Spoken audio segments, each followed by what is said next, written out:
Our first keynote speaker is a man who requires very little introduction, and therefore with about 20 seconds left, he will receive a very short little introduction. That's primarily, though, because he's a legend in the room. To explain how tight his schedule is, you'll know full well, as the Deputy Governor of the South African Reserve Bank, I think our keynote presenter was making notes on 200 Rand notes in the car on the way here this morning. Let's hope so. I hope he leaves a few of them on the podium for me as well.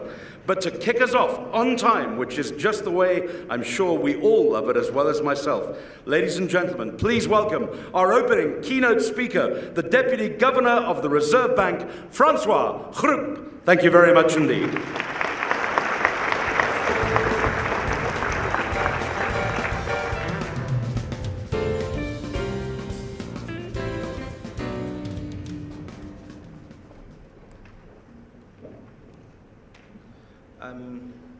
Good morning, ladies and gentlemen.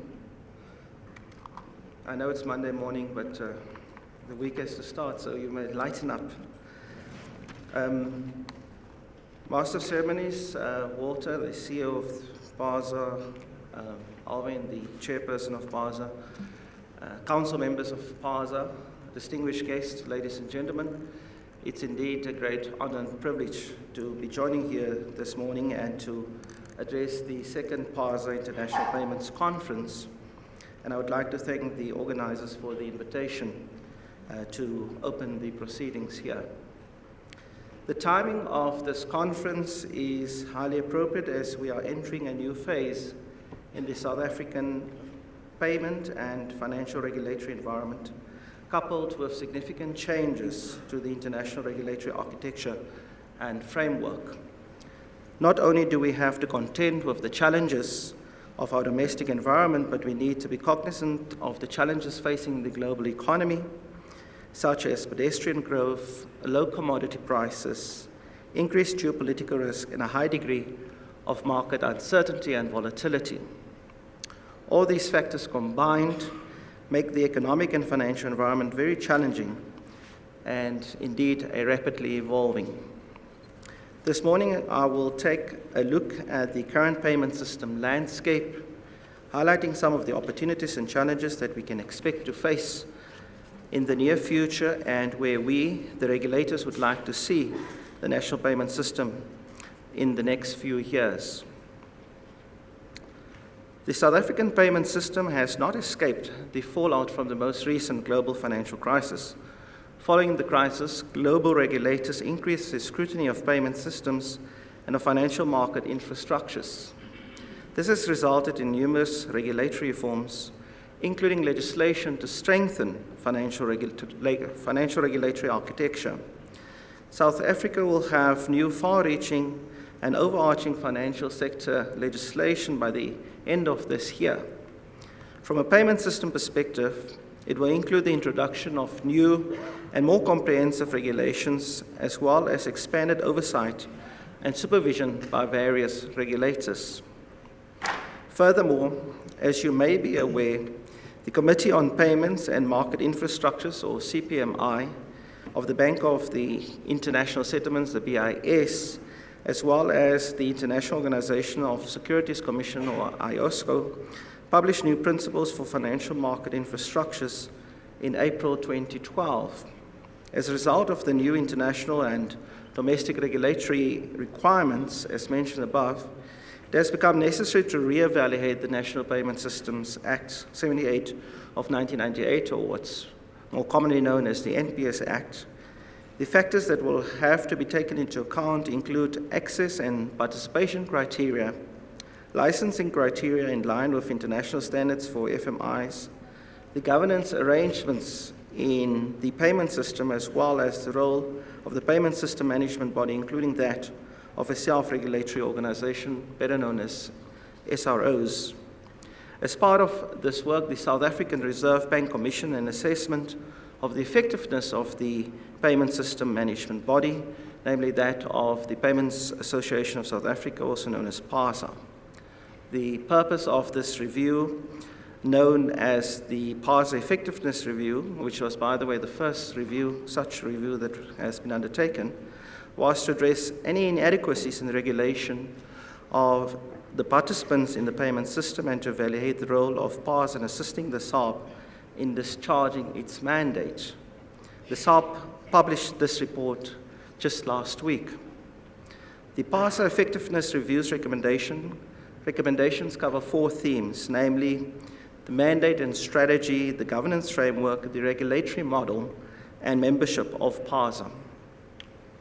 I wish to highlight some of the main findings and recommendations contained in that report.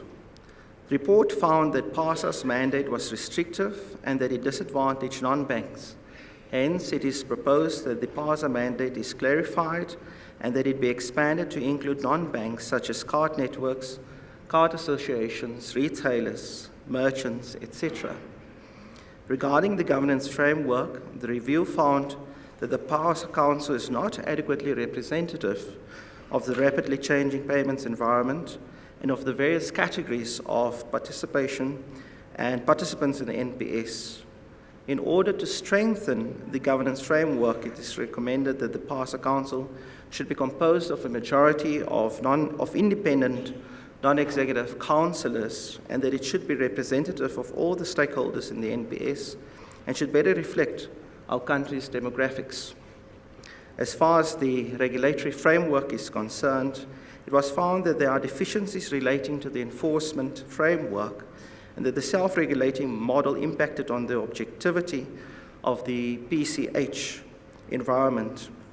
In order to enhance the credibility of our regulatory framework, it is important that compliance is enforced in a consistent, fair, and transparent manner. And hence it is proposed that an independent compliance enforcement committee be established. This should hopefully result in compliance being enforced without fear, favor, or prejudice, and will enhance the credibility and the integrity of the compliance enforcement process within the NPS. We further propose that a thorough review of the SRO model is undertaken in order to consider its appropriateness, and if indeed it is decided to retain this model, consideration will be lent as to what changes will be required in order to ensure that any potential conflicts of interest are avoided. Finally, the review has found that the current membership composition is not representative of the broader NPS industry and that the level and quality of representation is inadequate, and more perturbingly was the concerns raised pertaining to the poor attendance of meetings. In response to these findings, it's proposed that the PASA membership should be expanded to include non-bank participants in the NPS and that the arrangement should be put in place to enhance the effectiveness of PASA. The SARB intends to continue interacting with a wide range of stakeholders as we work alongside PASA towards further improving the functioning of the NPS and to improve the levels of innovation and the safety and soundness of the NPS, and going forward also that of all other systemically important FMIs. The SARB also embarked on a consultation process to consider payment system framework and strategy up to 2025. As with previous framework documents, the SARB consulted widely and intends to publish this proposal by the end of this year. The themes in the Vision 2025 document include the following: competition and collaboration in the national payment system, regulation and governance in the national payment system, standards, interoperability and innovation, cybersecurity, and very importantly, financial inclusion. And maybe just something on financial inclusion. The technical definition of financial inclusion is access to a bank account or account that is operated by a regulated bank.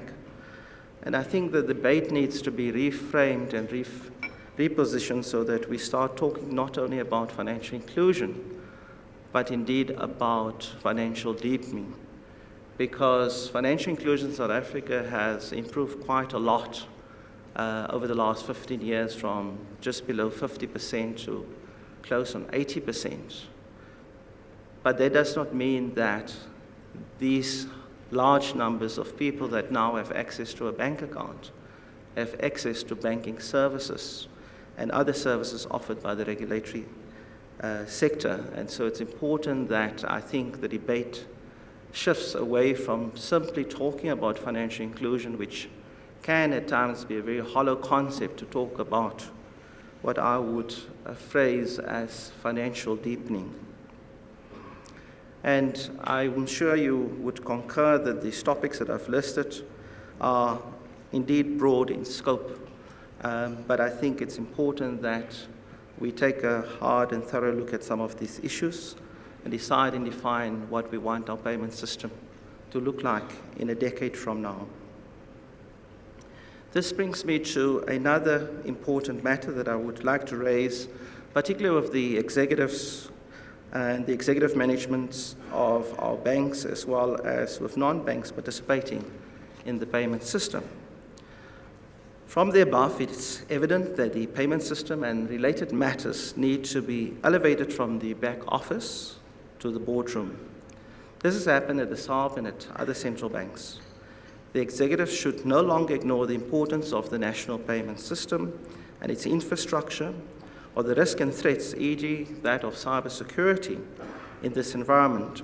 The payment system is a critical and systemically important financial market infrastructure, and hence the SARB will interact with all participants in this environment to ensure that the necessary attention and priority is afforded, given the important role that it plays within our financial system and the implications of any potential failure for financial stability. Recent reports have highlighted several high-level cybersecurity breaches, not only in banks, but in service providers and critical infrastructures in the financial and payment systems. In June 2016, the CPMI and IOSCO published a document titled Guidance on Cyber Resilience for Financial Market Infrastructures. This document highlights the importance of the safe and efficient operation of FMIs and the maintenance and promotions of not only financial stability, but also economic growth. This publication intends to give guidance to industry to enhance its cyber resilience and hopes to provide regulators and authorities with a set of internationally agreed principles to effectively support, oversee, and supervise FMIs in this regard. Regulators are encouraged to cultivate a culture of awareness and an understanding of the risk inherent in the cyber environment. All participants should not only be aware of, but also understand their role and the importance of improving their cyber resilience position at every level within their respective organizations. In this regard, the SARB will host a conference on cybersecurity in August of this year with the objective of creating a platform for various role players in the financial sector to further strengthen their cyber resilience. Globally, there's been a wave of innovation in the payments environment, ranging from mobile payments to real-time low-value payments. Advances in technology and access to the internet have facilitated innovation in various payment technologies. The financial technology or fintech revolution has played a key role in the development of innovative and disruptive technology and is changing the way in which we look at financial, payment, banking, and mobile services, to name but a few. What we are witnessing at the moment is that where inefficiencies are perceived within the system, savvy service providers find a technology solution to overcome such inefficiencies and to provide the service in a cheaper and more efficient manner. Such innovation is especially prevalent in the payments, mobile, remittance, and online environments, such as online shopping and e-commerce. Although fintech is providing many exciting opportunities,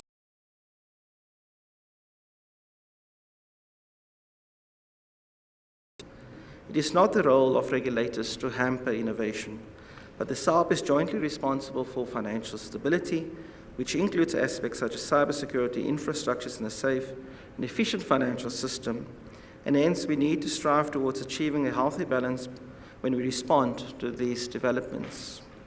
Recently, many central banks, including the Bank of England, the Reserve Bank of India, the Bank of Japan, and the Singapore Monetary Authority have launched fintech working groups and/or collaboration initiatives. In June 2016, the Bank of England advised that it would collaborate with fintech firms on measures that could support its mission as a central bank. The Reserve Bank of India has appointed an interagency fintech working group to review, and I quote, to review and appropriately reorient the regulatory framework and respond to the dynamics of the rapidly evolving fintech scenario, close quote. Earlier this year, the Japanese and Singaporean authorities announced plans to develop a hub for technological development. These are but 4 examples of fintech developments where central banks are adopting a proactive position in collaborating with the non-bank industry. The SARB acknowledges that fintech companies have an important role to play within the financial system. I firmly believe that fintech can play an important role in the country's development, and through efficiency gains can not only assist in reducing frictions within the payments value chain and the broader economy, but it certainly has the potential to stimulate economic growth and create employment opportunities. We are currently engaged in reflecting on our regulatory approach towards certain fintech developments and will address these in due course. I wish to conclude by saying that I have attempted to highlight some of the opportunities and challenges facing the South African payment system in the near future and over the medium to longer term. To be successful, it's important that we achieve the right balance between safety, efficiency, and risk, and that we continue with the collaborative approach started in 1995. The first framework and strategy document for the payment system was published in November 1995, and the real-time gross settlement system, also known as the SAMO system, was introduced in March 1998. It is with pride that I can say that the South African national payment system has been extremely successful and resilient in the past 20 years. And maybe it's something that few people appreciate, but we process just over 100 trillion on our SAMO system in the year ended March last year. To give you an idea, South Africa's GDP, annual GDP, is about 3.6 trillion. And so that equates to just under 3 times our annual GDP. And that is the value of the transactions that we process on the SAMO system. So therefore, I'm sure everyone can appreciate the criticality of that financial market infrastructure within our economy. But I need to stress that the world has changed. We have seen the worst global financial crisis in recent history, and innovation and technology are changing the world at a pace never seen before. Although we have been successful in the past, the time has come to look to the future, to embrace change, and to continue on the path by providing clear and unambiguous direction of where we want to see the future payment system, servicing the country as a whole, from wholesale real-time payments to real-time low-value payments, anywhere, anytime, safely, efficiently, in a way that is affordable to all. One of the things that I'm particularly passionate about is to ensure that low-value retail payments are processed and cleared in near real time, and that's an objective we've discussed with the industry and one that we hope to see implemented within the next 3 years within our country. Ladies and gentlemen, that concludes my opening remarks. I'll be guided by the MC, but I'm more than willing to take a few questions should people wish to avail of that opportunity. Thank you very much. For you at the back over here, could we bring a microphone in? Rabile Komete from Bloomberg. Question just relates. I don't know if you can still hear me. Just your view on the misstatement of statistics that have just come out with regards to foreign inflows, and apparently that data has been incorrect from the end of May the 31st to July 20. Just your views on that. Thank you.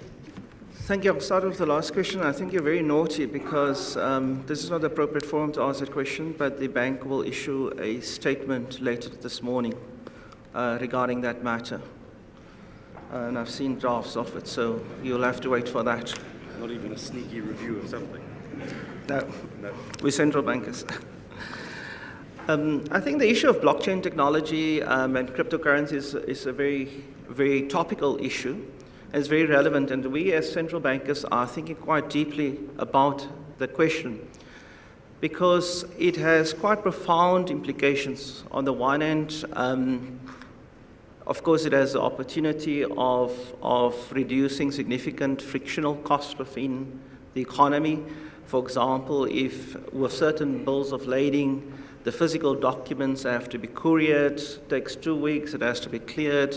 Blockchain technology provides quite an elegant solution, whereby, for example, those type of documents can be transported basically instantaneously, and so therefore brings about greater efficiency.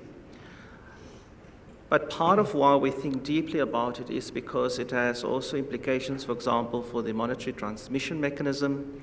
It holds implications for cross-border flows of funds in. It may even hold in implications around financial stability. And many of the established players, particularly banks and other players, would argue that it holds in potential uneven or unlevel playing fields. So these are very, very complex issues that we need to think about. And of course, one of the big debates we had about a month ago in Frankfurt, hosted by we actually had the CPMI meeting, but that was followed by a workshop of regulators and people from the industry discussing blockchain technology. Part of the challenges, of course, is that it becomes very difficult to set rules. At best, you can think and reflect on principles because the technology is developing so rapidly. So what was in vogue in 6 months may not be in vogue in another 6 months, and the technology is shifting. So certainly what I can assure you, sir, is that as central banks and as regulators, we, first of all, are not burying our heads in the sand. We are actively debating these issues. We are actively engaging with industry on these issues. I must also admit that there's actually very, very few people that properly and fully understand blockchain technology and the very, very technical aspects of that. I'm certainly one of the first people that put up my hand to say that I don't fully understand all the technicalities and the quite complex issues that underpin it. But we certainly are slaving away to try to come to grasp, coordinating on an international level, and where appropriate, we will obviously have to take steps. I think we have some time because it is still relatively small, but that is not an excuse. We have seen how quickly disruptive technology can take root, and so we're certainly working on that. In the vision document, we do deal with, as one of the themes, fintech developments, and so we'll be expanding on that. But internally, we also have starting to set up some internal work groups to consider, because it's not just a payment system issue. It affects our financial surveillance department that's responsible for monitoring cross-border flows, as well as our prudential regulator, which is responsible for the regulation of banks, and from next year, obviously, also insurance companies and financial conglomerates.